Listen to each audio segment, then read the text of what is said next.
Hey, I'm Jason Hammond, and today I want to walk you through replacing a kitchen faucet.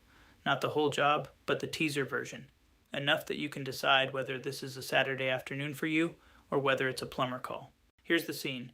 Maybe the old faucet is leaking from the base. Maybe the pull-down hose won't retract anymore. Maybe the handle drips cold water onto the counter every morning. Or maybe you're just modernizing the kitchen. Understand this. The faucet itself is a 15-minute install.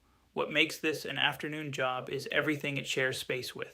A garbage disposal hanging under one bowl, a dishwasher drain hose, a water filter, supply lines you can't reach because the disposal is in the way. Before you buy anything, diagnose the one-tool question. Get under the sink with a headlamp. Look at the mounting nuts behind the faucet base. If you don't own a basin wrench, buy one, $20.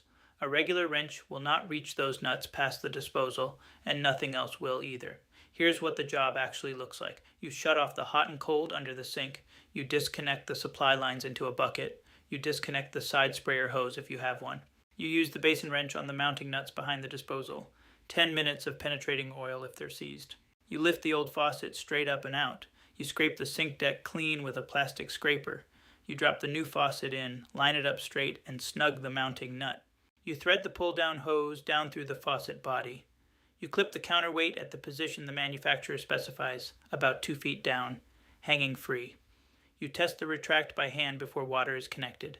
You connect the supply lines. You route them around the disposal.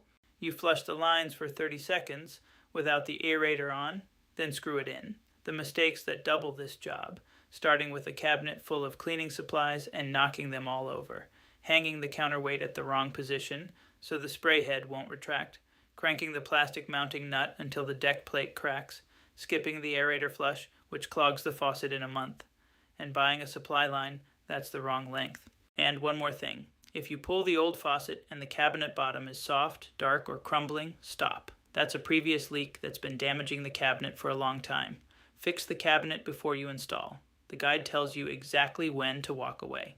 For the full step-by-step, the counterweight setup, and the 24-hour leak test, grab the complete guide at hammondreengineered.com. That's hammondreengineered.com. I'll see you in the book.